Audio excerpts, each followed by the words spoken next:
Tony from the Outsider channel here with you once again. We're on site in the Luge parking lot. This is the first ride on the Hero 8, which is what I'm filming on. I'm going to be filming on the entire ride today, starting at this point. And if you're not familiar with the channel at all, the Luge and I have kind of a background. It's pretty much the place where I had my worst crash ever. So just take a look at that real quick.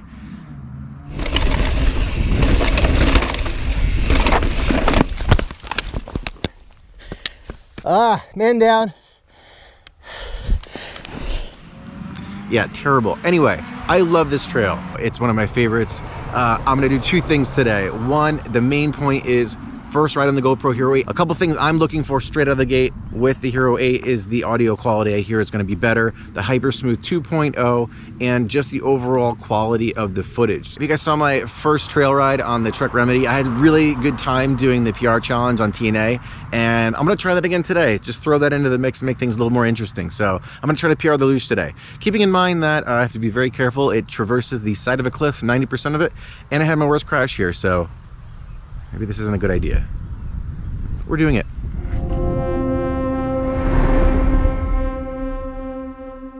All right, off the road finally. If you guys know the Luge at all, you know that road climb sucks. And we're gonna smack a left, get a bit of a roller in to wake us up, and that's when the real climb begins.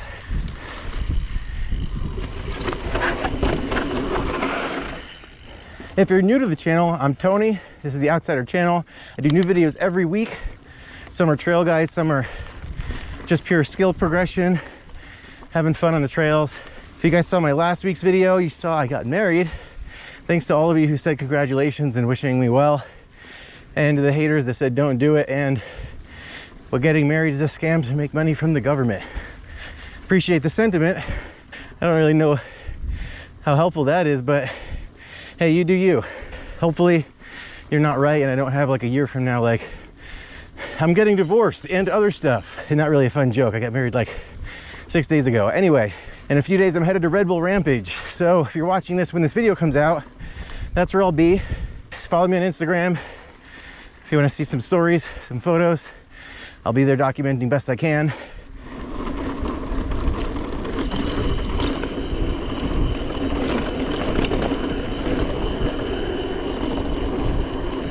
If you guys want to see how to make this ride happen for yourselves, they got plenty of Luge videos in the library, trail guide, the full version of that crash at the beginning.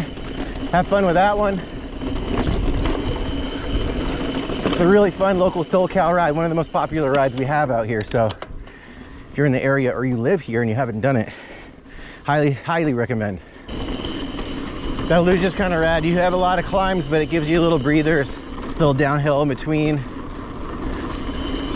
It's got a bit of a cross-country vibe up top, and then one hell of a descent payoff at the end.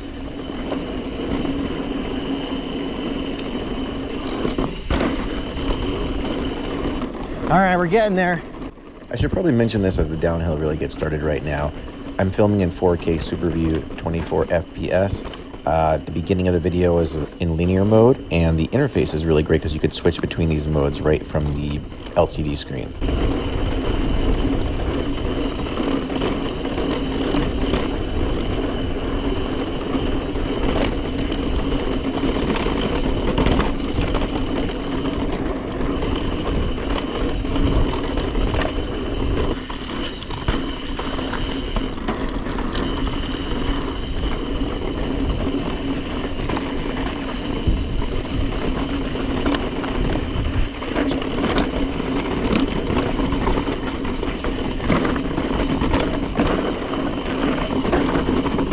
Super loose over here.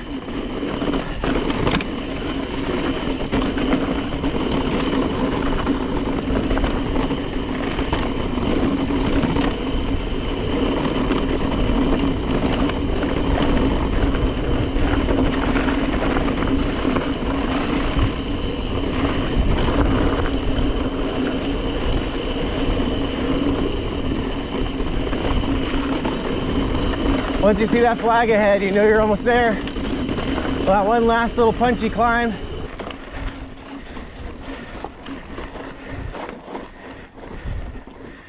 All right, we've reached the spot, the iconic flags of the luge. Full segment of the luge downhill. We'll start the timer in a minute. All right, let's do it.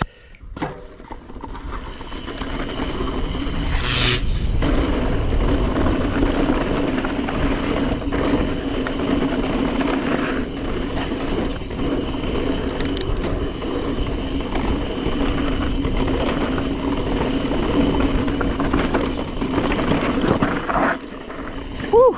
It is loose.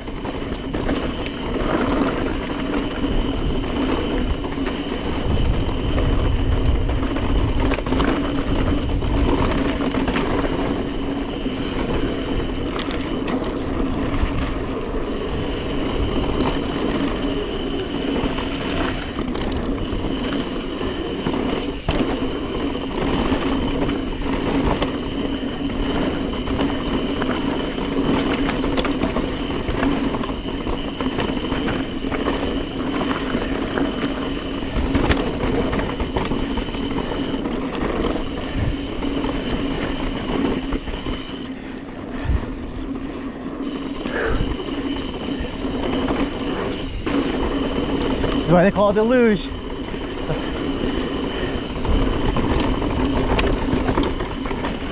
There's my cliff, my best friend.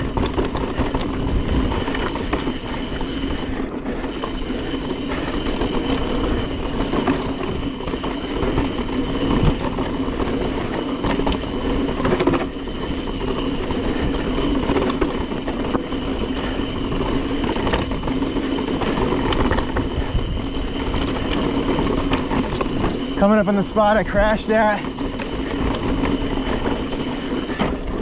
Right around here, this corner.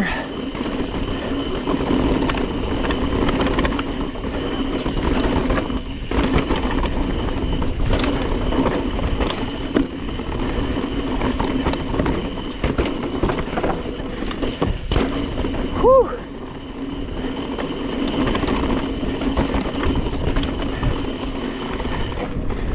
Oh, right about here, your legs get a little tired.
Oh.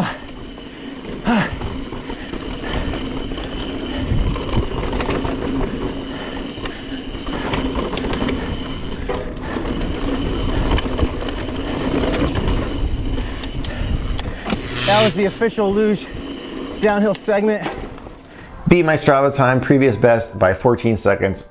I'm hyped about that. I mean, there definitely is a mind state going in when you're trying to beat your last PR. It's more of like a race mode. I actually don't like it all the time. This is like the second time, third time I've tried to do it.